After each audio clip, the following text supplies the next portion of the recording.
Hello, my name is Matthew Gonzalez, and this is my presentation on Egyptian hieroglyphs and Ekphrastic aesthetics. I want to say thank you to Asiya Wadud for allowing me to record this as a makeup. And just as a heads up, I'm going to mostly read off of the slides, but there are certain parts that I think are really important and they were really inspiring to me. Such as the hieroglyphic semiotics and meaning making that I get into in a few minutes. And I don't read off the slides there. So allow me to begin. Hieroglyphics, etymology. Hieroglyphic as an adjective sort of means sacred carving. I guess sacred would modify carving. It's an adjective, so I guess the noun is the glyph, so the hiero, yeah. But in English, the whole word hieroglyphic is an adjective to a type of script, which is the hieroglyphic script. And then it's supposed to be pronounced meddu, nejer in the ancient Egyptian language, meaning the word of the gods. But one thing that's important to keep in mind is all of the interpretations and translations that have kind of colored the connotation of the words hieroglyphics, hieroglyphs, and just the idea of them in general. I read a really interesting article. I was reading a series of articles from the University of Chicago's media website, Theories of Media website, which is amazing. And they have like themed short articles that are packed with so much information. One of them was on hieroglyphics, which is how I got kind of found my way into them. And yeah, I kind of mentioned how the ideas of hieroglyphics we've had kind of were formed on this idea of mystery from before the Rosetta Stone was translated. And all of the theorists thought that hieroglyphics were, well, they had these exoticized, idealized interpretations of what it would be. Some would think that it's like the perfect language of the gods, that it was a perfect language. And more in the nuts and bolts, they thought it was purely ideographic, meaning not what they later discovered it to be, which is almost like an alphabet with pictures, which are the determinatives. I'll get into it. It's really interesting how hieroglyphics work. It's so cool. Imagine calligraphy and hieroglyphics. So it's just like for me, it's a mind-blowing idea. But let me stick to the theme of this slide first. So one of the meanings is of the nature of Egyptian monumental writing from the late Latin hieroglyphicus, hieroglyphic, Egyptian writing, hieroglyphikos, hieros meaning sacred, glypha, carving, and glyphein, oops, sorry about that, to carve. From the I don't know, I'm not even touching it. This thing is glitching. Are you still recording? Oh, sorry, I'm so sorry. To carve, from the Proto-Indo-European root, galub, which I have no idea how to pronounce, to tear apart, cleave. Plutarch used the adjective ta hieroglyphica, noun reference to Egyptian way of writing. English noun use of hieroglyphics, or hieroglyph, dates to 1580s. Very specific. Hieroglyphs refers to individual characters in the hieroglyphic script. So that's hieroglyphs, or a single hieroglyph. Related scripts from the hieroglyphics. So you have hieroglyphic, which is, they dated it the furthest back to 3200 BCE. Then there was Hieratic, which was coming out around the same time period, perhaps 200 years later, as you can see. And that is just a very simplified cursive form of hieroglyphics. Um, from a very Western point of view, it looks something similar almost to Arabic writing, except maybe less cursive than Arabic writing, because there's still um, each individual glyph. Well, they won't be called glyphs anymore because the whole point was that you wouldn't have to carve them and you wouldn't have to spend so much time. So they're simplified. But there were like individual characters, let's say, but with more smooth, soft lines. So that's hieratic. There's demotic, which is, as you can see, more simplified in cursive form than Coptic, which comes in around the 2nd century AD, which fuses the Demotic and even the Greek scripts. And that script and language is still used in the Coptic church liturgically, which is very interesting. So that's like the closest peak we have phonetically, orally, to what the ancient Egyptians were speaking. So that's like the latest living remnant of the Egyptian language. Yeah. Moving on, hieroglyphics and related scripts. It got cut off. That's not good. But if I close this, it's going to stop the recording over. It's going to stop it completely. So I want to keep on going. I'm sorry about that. Mm, wait a minute. What is even happening? Related scripts. Oh, wow. You see, it's glitching hard. I'm so sorry. Let's keep on going. This is just this is just an example of what I was speaking about.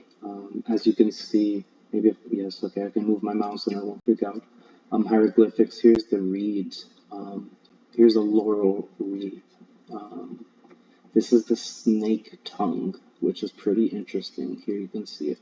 This is in later times. And look what it looks like. The wreaths kind of look very similar. It's so beautiful. Um, and then here, this is why here in hieratic, next to this instrument on the 1, 2, 3 row, um, it looks so interesting. Yeah, it's just really beautiful how these things have evolved from their ideographic roots. This is very interesting. This is an instrument. Oh, it has a very specific use. I totally forget, but it's not what you would think. I forget. I'm sorry. So here's, yeah, these are the translations from hieroglyphic to hieratic to demotic. Moving on. So I guess we're not fully moving on. Hieroglyphic, hieratic, demotic. Um, I guess we were. I'm so sorry. It's glitching again. Well, this is one of my favorite Egyptian deities. Unfortunately, when I was researching this presentation, most of my research went into the hieroglyphic script and not so much history. Of course, I picked that up, and not so much the myth, which I also picked up. So this is Thoth, and I did not necessarily establish whether his name is pronounced Thought. But it's also in ancient Egyptian Jehuti, and so he has an ibis head. So it means he who is like the ibis, aka Jehuti, Tahuti, Jehuti, Ta, different spelling. So the Greeks identified Tot with Hermes, who also had something to do with letters, if I remember correctly. Tot was the scribe of the underworld. These are some beautiful images I found, and I do find them quite beautiful. You can see as the crescent moon is on his head, he's identified with the ibis. And here is Tot, the ibis, in ibis form, sort of mentoring the scribe. Um, And so he's usually depicted with the head of an ibis. The curve of the ibis beak was a symbol of the crescent moon, worship of the ancient scribes. And he is the inventor of writing. Mythologically, he's thought to be the inventor of writing. Taught to Tammuz, also known as Ra. This invention, O king, will make the Egyptians wiser and will improve their memories, for it is an elixir of memory and wisdom that I have discovered. Ra to Thoth. Most ingenious Thoth, now you, father of letters, have been led by affection to ascribe to hieroglyphics a power the opposite of that which they possess. End scene. Oh, wait a minute. Here's a prologue. An epilogue, excuse me. I'm so awkward. Ra to Thoth, but this invention will produce forgetfulness. They will not practice their memory. Their trust in writing external characters which are no part of themselves will discourage use of their own memory. You have invented an elixir not of memory, but of reminding. You offer the appearance of wisdom, not true wisdom. They will read many things without instruction, and therefore seem to know many things, when they are for the most part ignorant, and which I thought was very funny, hard to get along with. Since they are not wise, they only appear wise. And of course that's straight from Socrates' mouth, or maybe Plato, in one of his dialogues. So Thoth and the scribes. He was associated closely with both the principle of Mat, divine balance, and he was an infallible judge, rendering completely just decisions, and credited with the creation of myriad branches of knowledge. And as you can see the list there, ancient Greeks admired him so greatly they credited him as the originator of all knowledge on earth and in the heavens. To the ancient Egyptian scribes, writing made the author immortal, as the scribe's work lived on after his death through the written word and in books. The goddess Seshat kept words in her heavenly books. And these are some of the very interesting veins that I got really obsessed by. This idea of writing physical objects of language as sort of external or artificial memory systems, especially in petroglyphs, especially in rock form, you know.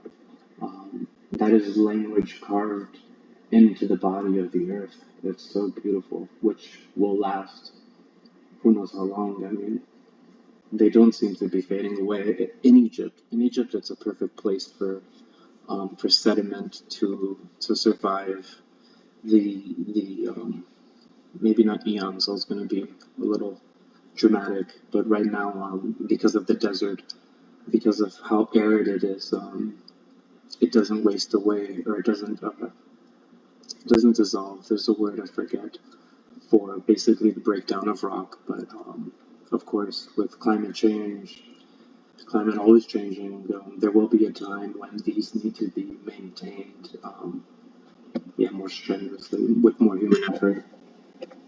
Anyway, so how did this writing system arise? One of my obsessions, which I didn't get to put too much of in this presentation. I'm already taking very long. I'll try to finish up as soon as possible, I swear.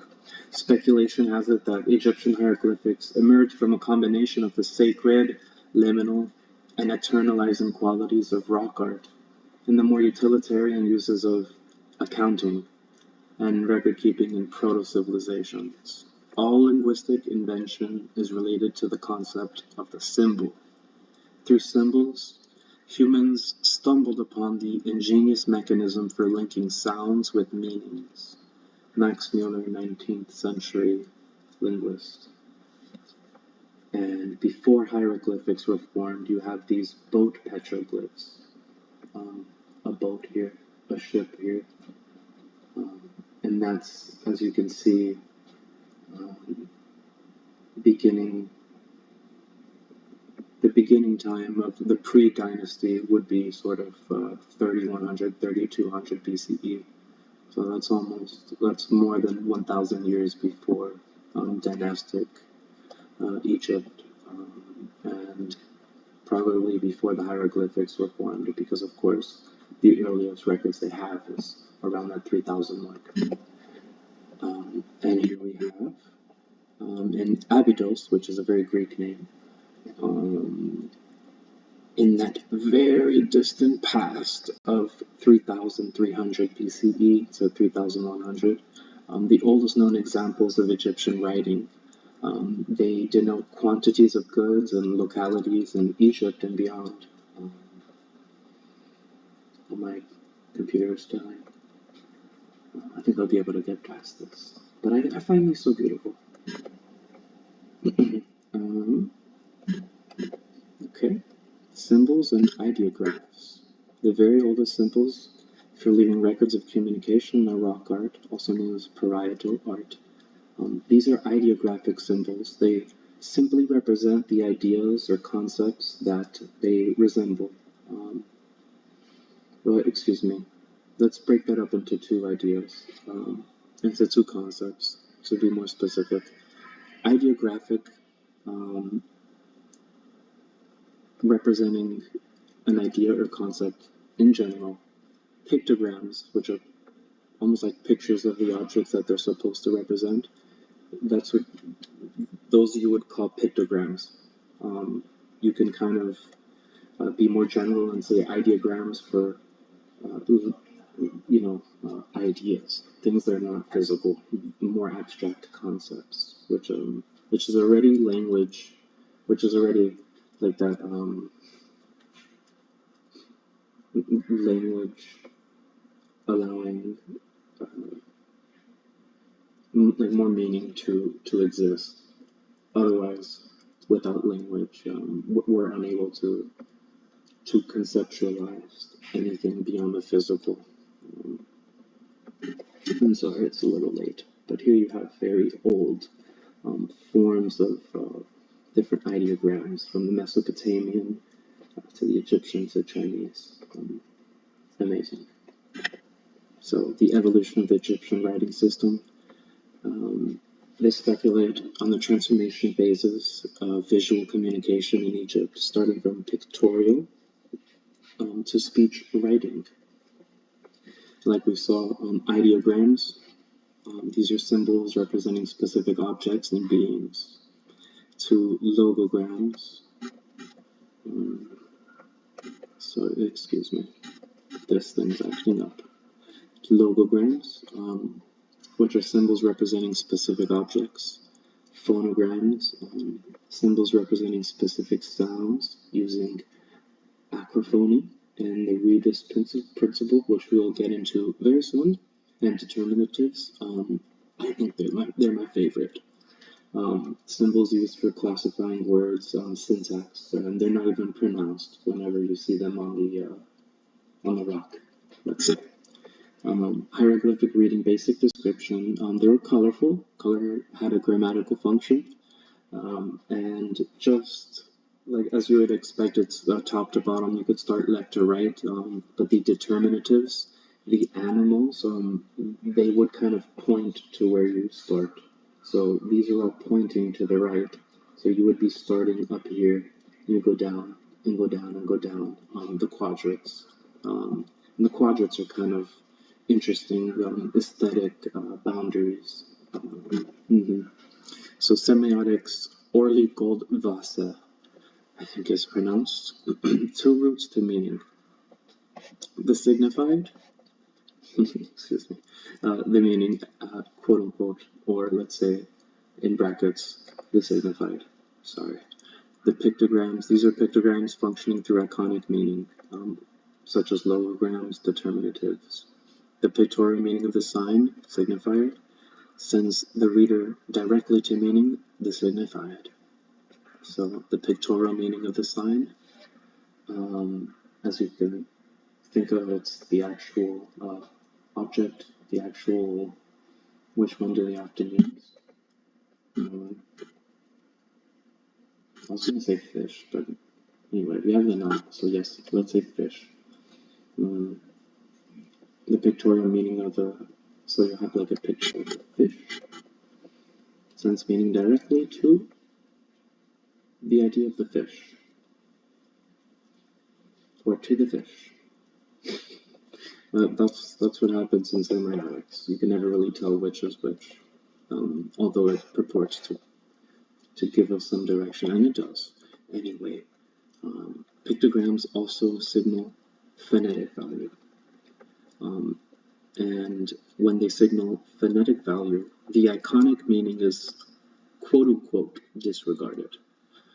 But of course, I think it never really will be completely disregarded. For native speakers, for native readers, I believe that, well, my speculation is that depending on how the word is spelled, which images are used as letters to spell a certain word, which I'll show you what that means through the rebus principle. It's going to be communicating subconsciously, like the different connotations. I mean, it's just impossible to not pick up visual information whenever you look at something, even subconsciously.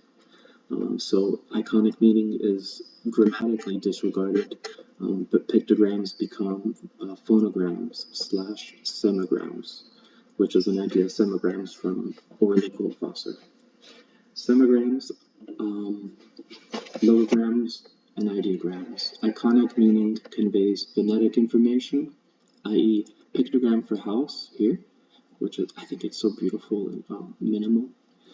The name of this icon is attached to its phonetic value, the first two letters of the first kind of syllable, PR.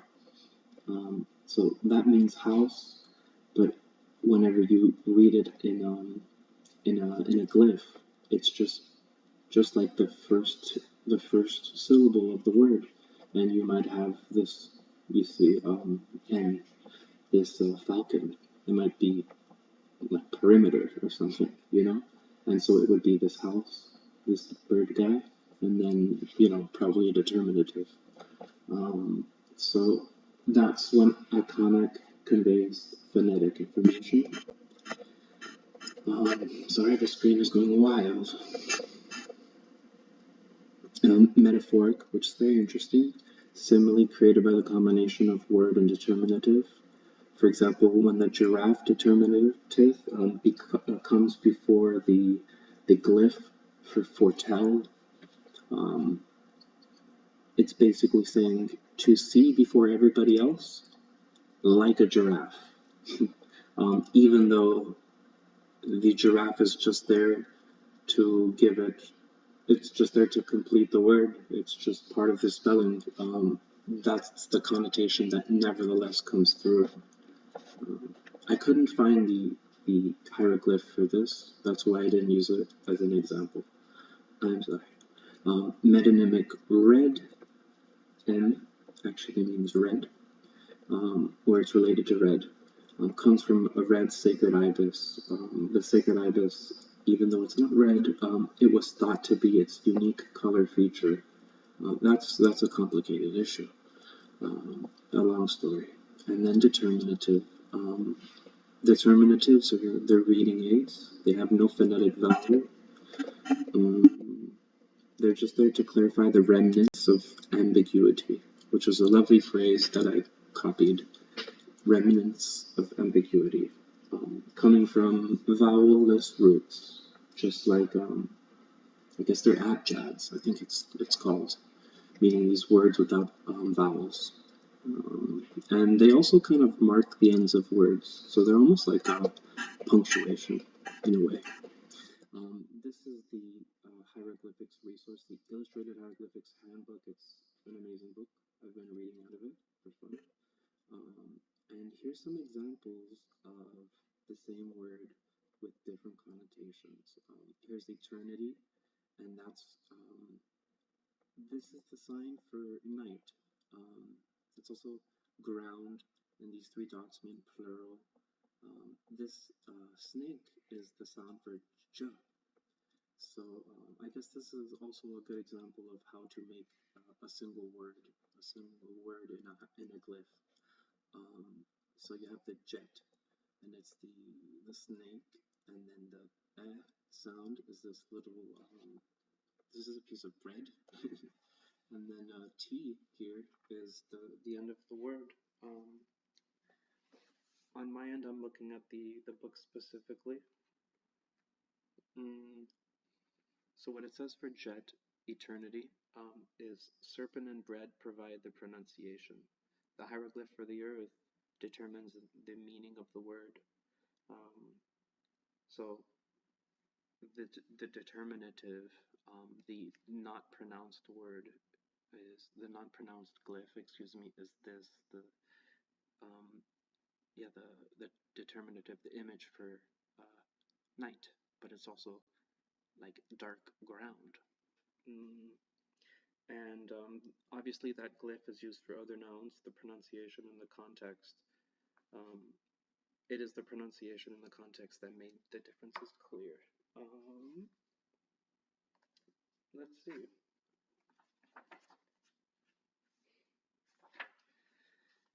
And on the other side, you have ha, and that also means eternity. So on this side, you have the snake, the eternity, with the snake, and of course that snake is very interesting. They in the book it does make a parallel to the serpent in the Garden of Eden, and as you know, like some some theorists on religion do see the parallels in the stories of the Egyptian myth in Christian religion. So on the right-hand side, we have Heh for eternity, and these two are wicks, and this the sun. So the H, the E, and then the H, Heh. And the sun is the determinative in the middle of the word. And I'll read what it says about this page because it's quite interesting. It involves the guardian spirit of the Nile. The first two words, meaning happy, and he, these two, are related to natural events. The annual flooding of the Nile, which in full summer affected all of Egypt, providing it with the water of life and its rich silt soil. The phenomenon was interpreted as being linked to the immovable cycle of the sun. The sun also serves as a determinative for cosmic eternity. The renewal of the beloved earth was prolonged through festivals and rites in honor of the gods and the deceased. And then it begins talking about the rest of the glyphs. So on the right-hand side, you have a cosmic eternity. A cosmic eternity that's connected to ritual on the earth. And here you have an eternity that is sort of silent, sort of with the night. What does it say on this page again about eternity on earth? Look at that. The entry says jet is eternity on earth, and this is on the right hand, the he, eternity in the cosmos. That is so brilliant. Yeah, so the serpent and the bread.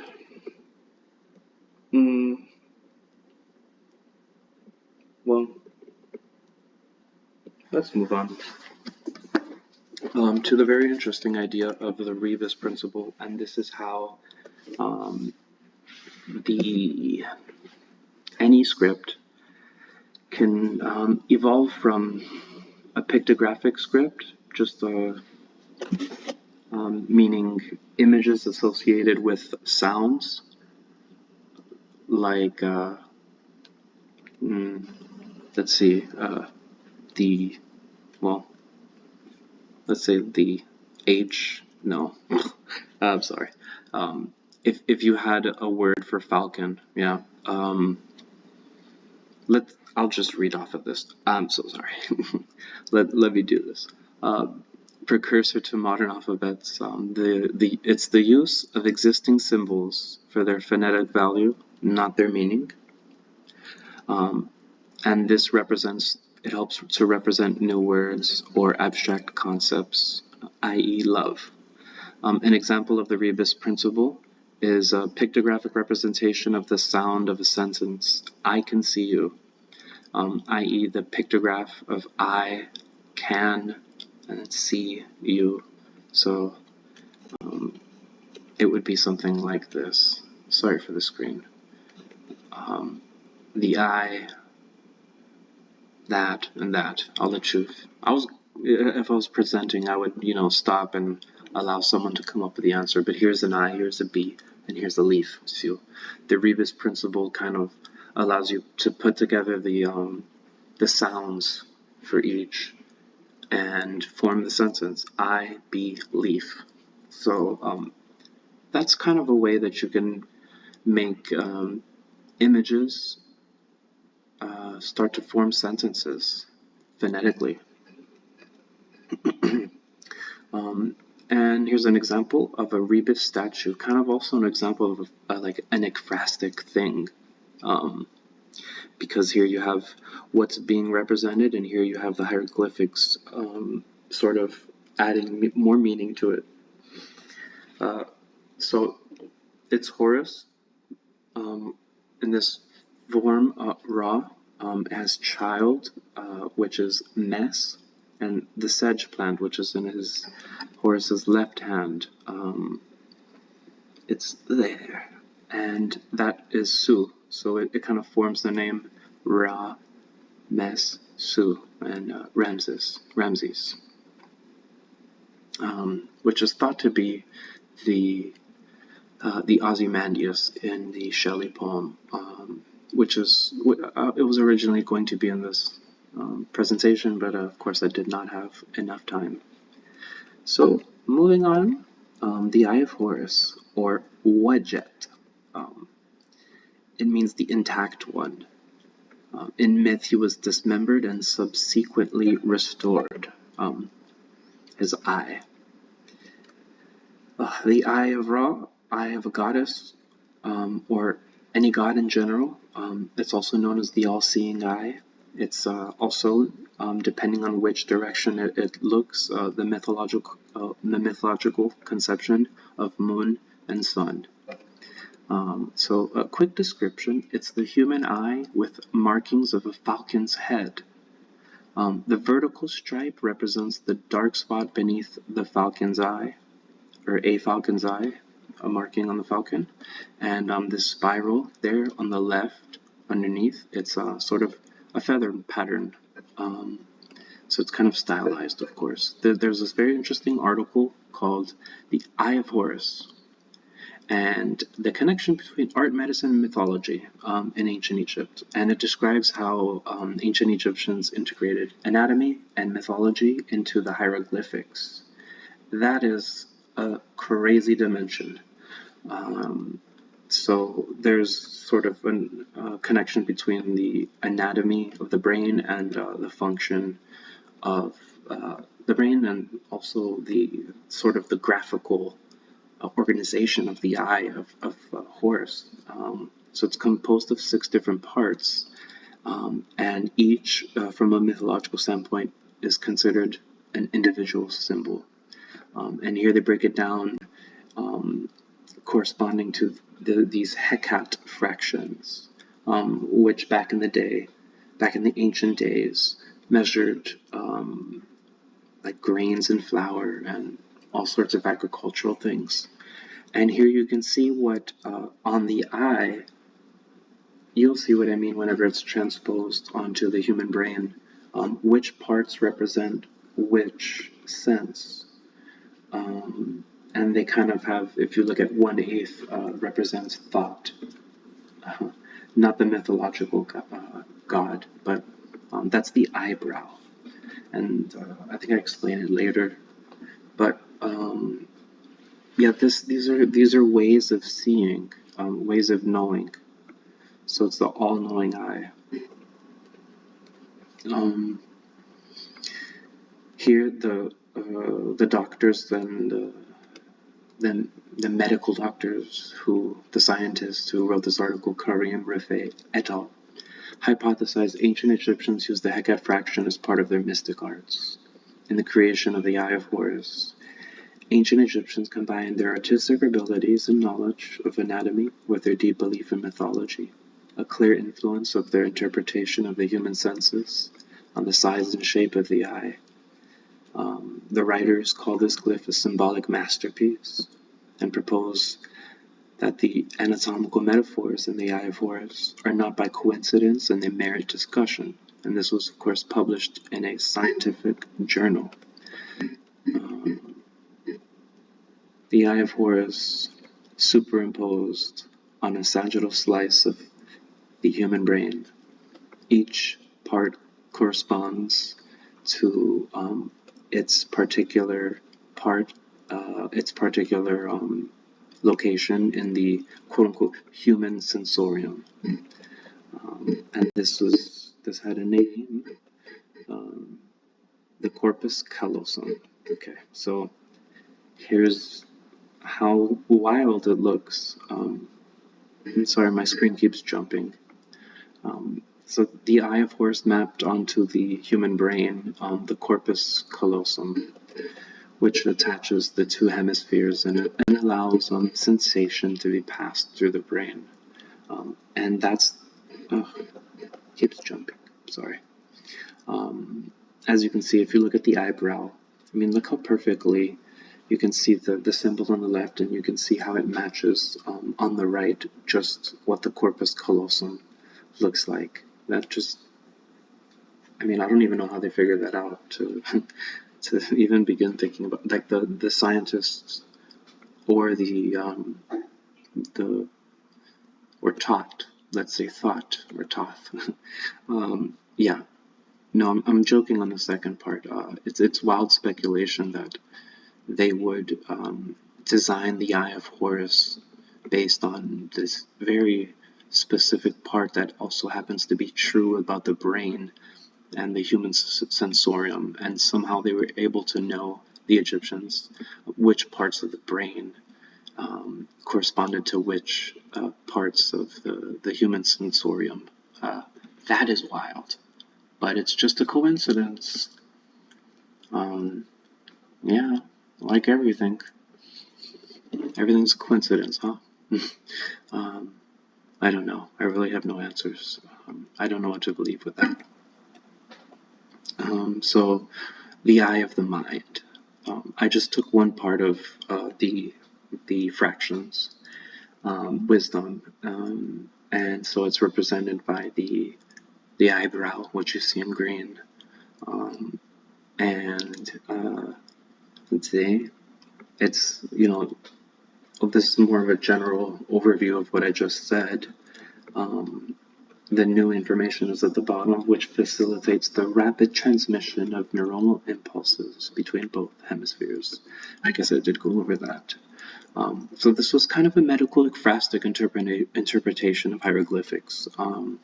And this isn't them hemming and hawing. This is just them being honest that it's speculation. It's not an anatomical gold standard, but just to appreciate the genius and foresight of these very ancient prehistoric, sort of prehistoric doctors. They were, of course, the best doctors in the ancient world.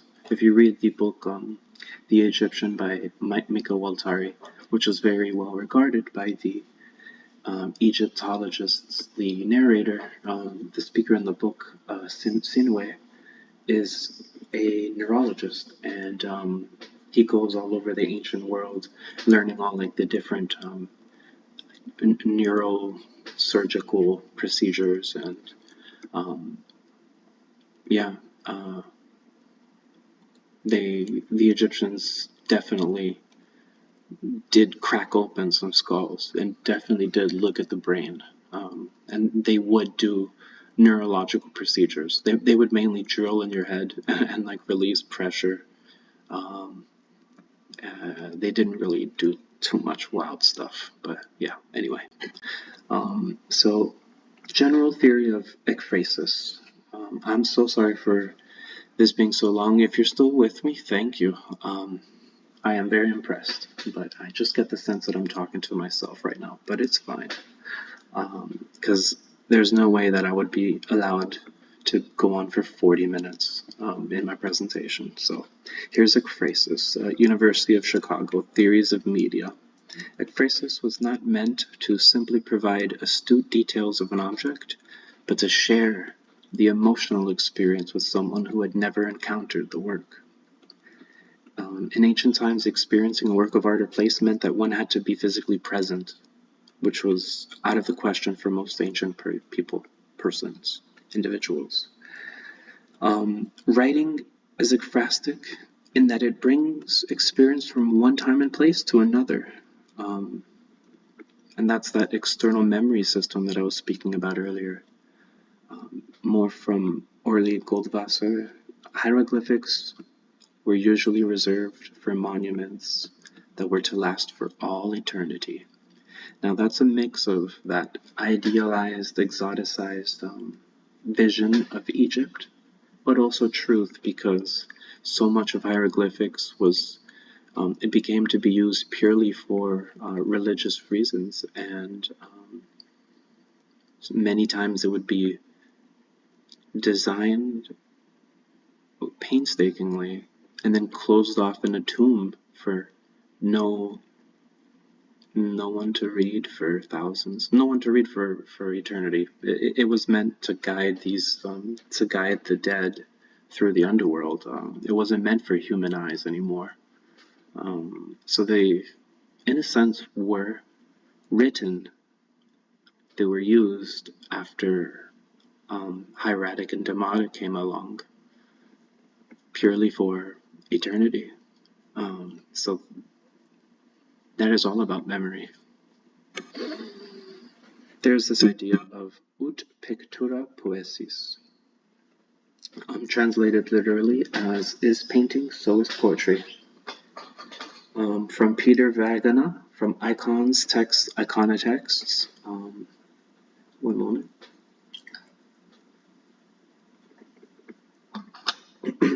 Excuse me. Ekphrasis then has a Janus face. As a form of mimesis, it stages a paradoxical performance, promising to give voice to the allegedly silent image, even while attempting to overcome the power of the image by transforming and inscribing it.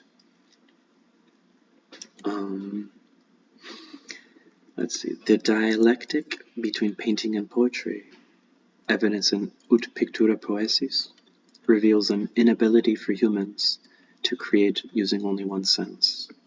What a tragedy. The question of which sense is more natural and less arbitrary yields predictable results. A more provocative problem is that of the vibrations between poetry and painting, indeed between our senses themselves. So yeah, that has to do with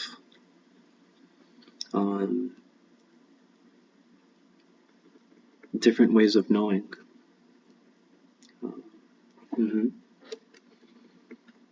And just like the Eye of Horus, there are, I guess, each sense is like a universe of experience on its own, and in us, in the corpus callosum, these universes sort of have their nexus. But it's almost like they're different circuits, and you can unplug one, and that universe just vanishes. So in a way, ekphrasis is kind of connecting the two universes of the senses. Hieroglyphics, divine language of nature. Art, too, was a divine language, and so the artist should speak through meaningful correspondences in the natural world, creating hieroglyphs with which he could express essential truths to the human spirit. Art has, through obscure and mysterious ways, a wonderful power over the hearts of human beings. It speaks through pictures to mankind, and thus makes use of a hieroglyphic script, whose signs we recognize and understand in their outer appearance. But it fuses the spiritual and supersensual in such a moving and admirable way into these visible forms that our whole being and everything around us is stirred and shaken profoundly. So more about the physical, the vibrations between the multiple senses. And so art as a language, a divine language. Art in a way as hieroglyphics, all art, not just hieroglyphics. But I guess hieroglyphics would be sort of like the Ur form, the Ur trope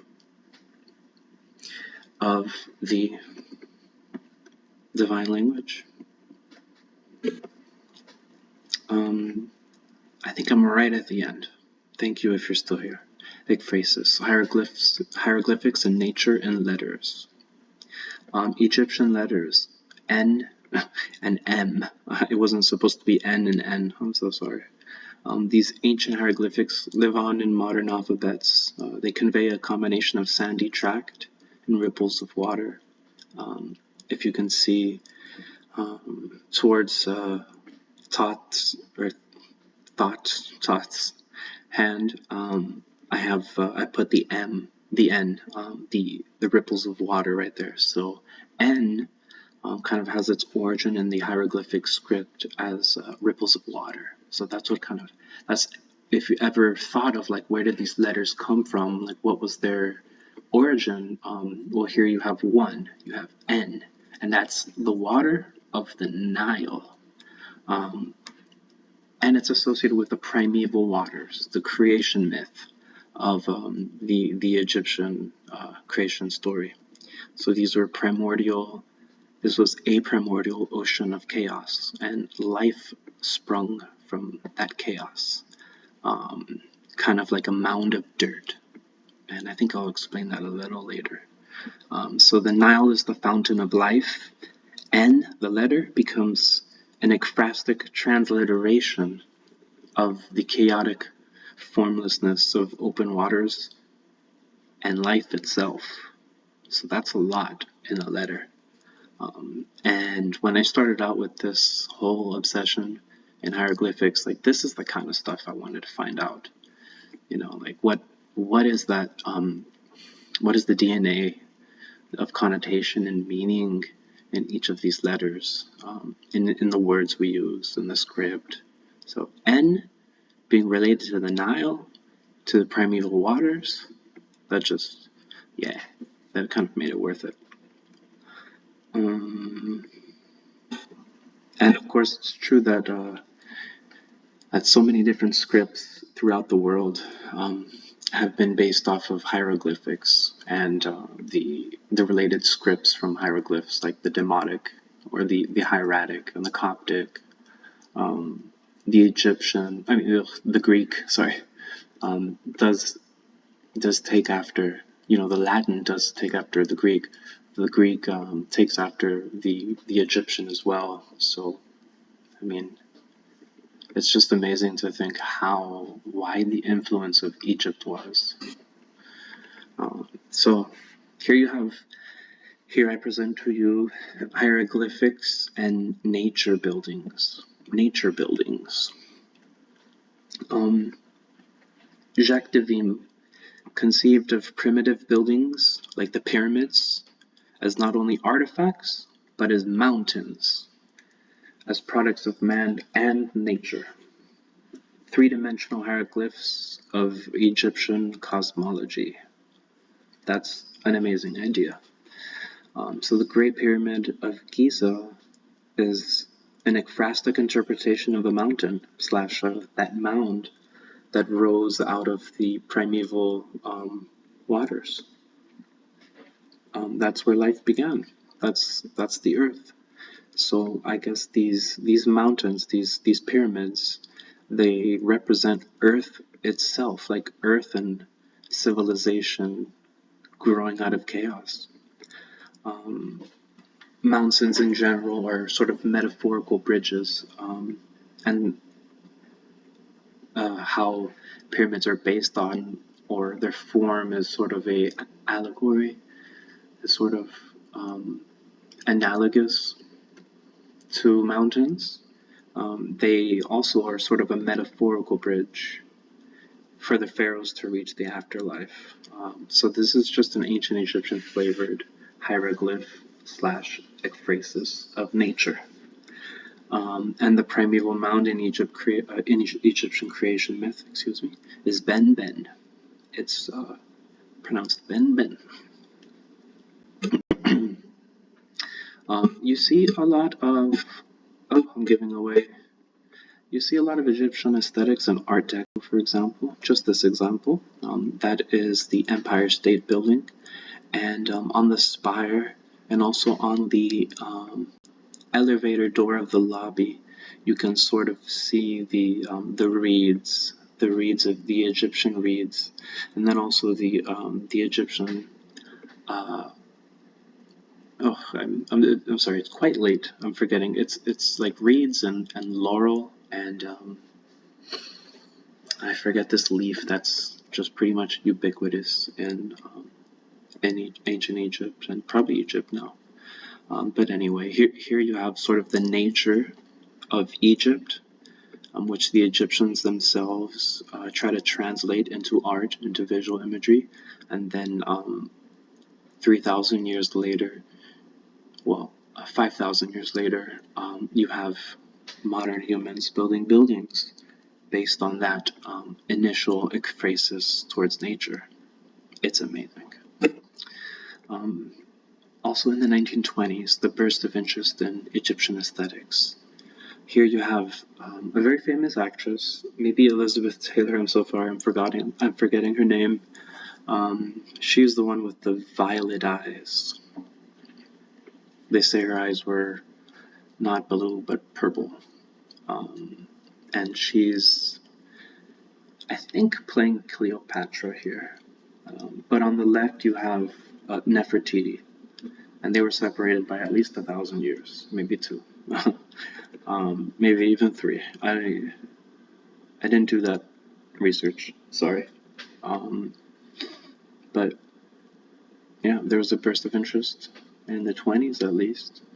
And mascara, it definitely comes from, in a large part, the Egyptians. Men would wear, all men would, even the most manly men, would wear mascara in Egypt. So next, I think, is the final portion, ancient Egyptian aesthetic values. Here we have a beautiful image. There's a lot of doubling in Egyptian aesthetics and Egyptian hieroglyphics. For example, the Ben Ben, but so much is onomatopoeic, and there's so much, as you can see, the 2 women on the left, and there's so much balance involved. The largest of each person is based on like their hierarchy in the social order.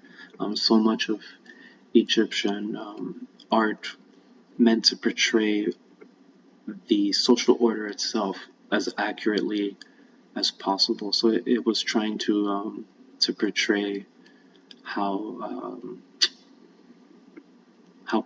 class functioned and who was part of which class. More theoretically, immediacy and image. Here's a quote from Theories of Media. By casting, the gold molten calf appeared. The people of Egypt soon confused the golden image with the sacred image. And that confusion is really, really intriguing to me, because here we have like that Christian suspicion against iconography. It is so wild that we have ancient Egypt in the Bible. I mean, that is such a gem. I haven't read enough of the Bible. But here's a story about Egypt in the Bible. And they were talking about Egyptians, the immediacy, the everyday approach of the Egyptians to aesthetic and artistic values. An Egyptian closed the distance between the portrayal of something and the actual thing. The way they worshipped gods, deities, and the way they read their symbols, that sort of separation of language was for them a lot more collapsed than we now have it. And I think that's evidenced in the confusion, the quote-unquote Egyptian confusion of the golden image with the sacred image. And getting back to the quote, therein lies the heart of the matter. An image attracts, deceives, imitates, resembles, replaces, and animates. It is precisely this unruly behavior that renders an image so difficult to grasp. So their aesthetic values, this is, well, instead of saying what this is, let's just read it. Ancient Egyptians did not have a word for art. They did for statue, stele or stela, and tomb. Art forms in ancient Egypt are characterized by regularity, physical beauty, detailed depictions of gods, human beings, heroic battles, and nature. They had a clear sense of aesthetics, and that was functionalism. Functionalism within a spiritual context. The surviving works were to provide peace and assistance in the afterlife. External memory. The artist's desire was to preserve everything from the present as clearly and permanently as possible. There are no pure arts. W.J.T. Mitchell argues that we now are experiencing a pictorial turn, a return to pictures as an interplay between people, institutions, and looking. The realization that spectatorship is as important as reading, that images are not subservient to text. And you can see that in all the sorts of social media types that clearly prefer image to text, and how many movies we have, the visual nature of movies. So, shall I continue? There are no more pure arts, and pictures and words are almost never totally separate. If pictures can theorize their own nature, they can also help us to stop separating words and images. Hieroglyphs and ekphrasis as memory. I've just been doing this the whole time, but here's the sort of a wrap-up. Writing systems assist in communication by transcending space and time. Writing is simply a way of making speech permanent. Cottrell. Hieroglyphs may still be with us, as the progenitor of them all. In every book we read, every letter we write, the legacy of hieroglyphics lives on. And I do believe